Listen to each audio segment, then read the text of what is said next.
Industries ये रहेगा action में। और आज बाजार बंद होने के साथ ही सारे कॉन्ट्रैक्ट्स हो जाएं एक्सपायर और कल रिलायंस में से जियो फाइनेंस का होगा डीमर्जर।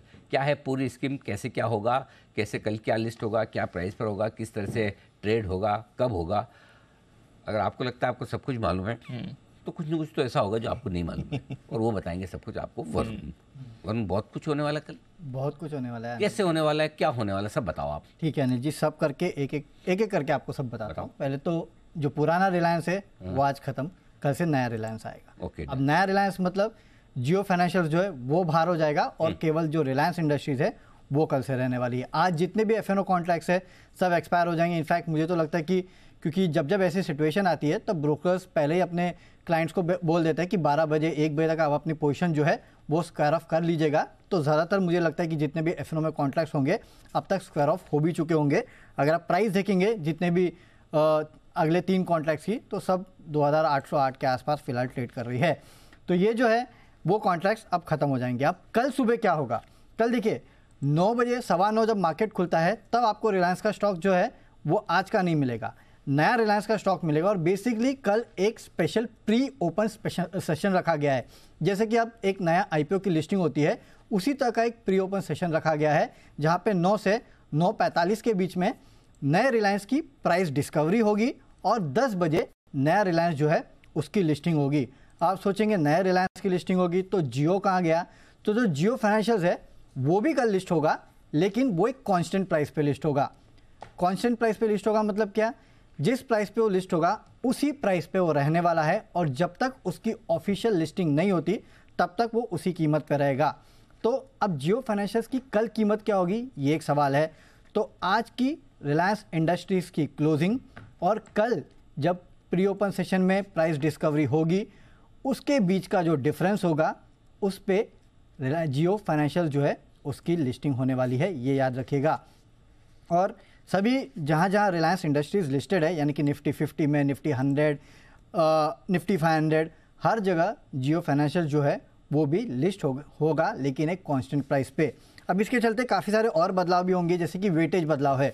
अब क्योंकि रिलायंस का वेटेज 10% के आसपास का है तो 9% समझिए रिलायंस इंडस्ट्रीज़ का वेटेज होगा, 1.5% के आसपास जियो फाइनेंशियल का वेटेज जो है वो शुरुआत में होगा।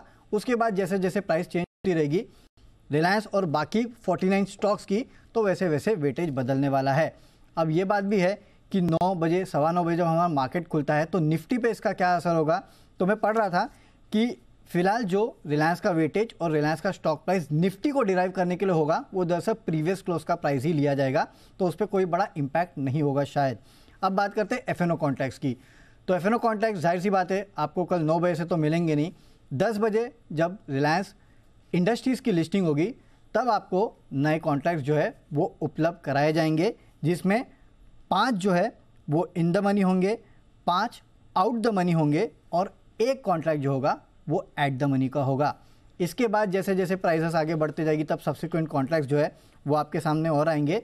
तो ये पूरा होने वाला है आज और कल के बीच में। जहाँ तक फेयर प्राइस की बात करूँ, जियो फाइनेंशियल की जो फेयर प्राइस है वो 170 से 190 रुपये के आसपास है।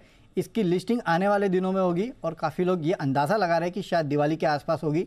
तब जब जियो फाइनेंशियल्स की लिस्टिंग होगी उसके बाद 3 दिन के बाद जो है जियो फाइनेंशियल्स को जितने भी इंडाइसेस है उससे बाहर निकाला जाएगा। उसका भी एक क्राइटेरिया है कि अगर 2 दिनों तक सर्किट नहीं लगा तो ही बाहर निकाला जाएगा, 2 दिन तक सर्किट लगा तो बाहर नहीं निकाला जाएगा, फिर जो टाइम है वो आगे और बढ़ाया जाएगा। तो ये है पूरी कहानी रिलायंस इंडस्ट्रीज़ और जियो फाइनेंशियल्स की। तो जियो फाइनेंशियल रहेगा बट एक फिक्स्ड प्राइस, कांस्टेंट प्राइस पे रहेगा, हर इंडाइसेस में दिखेगा। तो कल से आपको 51 स्टॉक देखने मिलेंगे निफ्टी में जिसमें 50 काम के होंगे, वो एक सिर्फ नाम का होगा। बिना काम का मत बोलना, मेरे को लगे आप बोलने वाले बिना काम का। नहीं नाम का ऐसा नहीं बोलेगा, नाम का।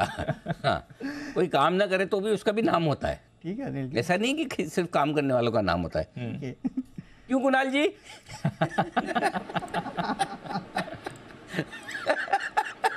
अनिल जी मुझसे बेहतर तो कोई जान ही नहीं सकता अनिल जी। मेरे से बेहतर तो इसका उत्तर कोई दे ही नहीं सकता अनिल जी। मेरे तो पार्टनर है ना अनिल जी, ये पार्टनरशिप चली रही है अनिल जी उसी आधार पर। हाँ, बिना काम के भी नाम हो सकता है। इससे याद आया कुणाल जी का, एकदम मुझे याद आया तो मैंने सवाल उन्हीं से पूछ लिया।